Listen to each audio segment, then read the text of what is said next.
بسم اللہ الرحمن الرحیم۔ السلام علیکم ناظرین، آج کی ہماری ویڈیو کا موضوع ہے کہ اسلام میں مرد اور عورت کے لیے غیر ضروری بالوں کا کیا حکم ہے۔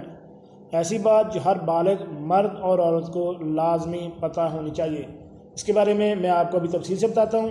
تو ویڈیو شروع کرنے سے پہلے میری آپ سے ریکویسٹ ہے کہ اگر آپ میرے اس چینل دینی مسائل پر نئے ہیں تو میرے اس چینل کو سبسکرائب کریں اور ساتھ بیل آئیکن کا بٹن بھی پریس کر دیں تاکہ ایسی معلوماتی ویڈیو آپ کو بار بار ملتی رہ سکے۔ جی ناظرین، اسلام میں مرد اور عورت کے لیے غیر ضروری بالوں کے لیے کیا حکم ہے؟ اسلام میں ٹانگوں کے درمیان غیر ضروری بالوں کے بارے میں کیا حکم ہے؟ مہربانی فرما کر وضاحت فرما دیں۔ تو اس کا جواب یہ ہے کہ کسی بھی طریقہ سے غیر ضروری بال کاٹنا جائز ہے، بلیڈ، کریم یا جو بھی طریقہ ہو جائز ہے۔ شریعت میں اس کے لیے کوئی خاص طریقہ یا کسی خاص چیز کا تعین نہیں کیا گیا۔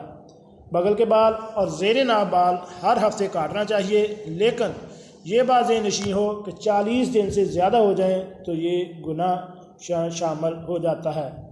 یہ مردوں اور عورتوں دونوں کے لیے ہے۔ ہر ہفتے میں صفائی کرنا، 15 دن بعد کرنا، اور اس کی آخری حد 40 دن ہے۔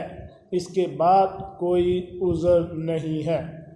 جی ناظرین، تو ہمیں بھی چاہیے کہ کوشش کریں کہ ہر ہفتے غیر ضروری بالوں کی صفائی کریں، ٹانگوں کے درمیان اور بغل کے بال۔ اگر نہیں ہو سکتا تو 15 دن اور آخری حد 40 دن۔ اگر ہم گناہ سے بچنا چاہتے ہیں تو 40 دن سے پہلے ہم اپنے بالوں کی صفائی لازمی کر لیا کریں۔ یہ ناظرین، کیسی لگی آج کی ہماری یہ معلوماتی ویڈیو؟ امید ہے آپ کو پسند آئی ہوگی۔ ملتے ہیں ایک نئی ویڈیو کے ساتھ۔ السلام علیکم۔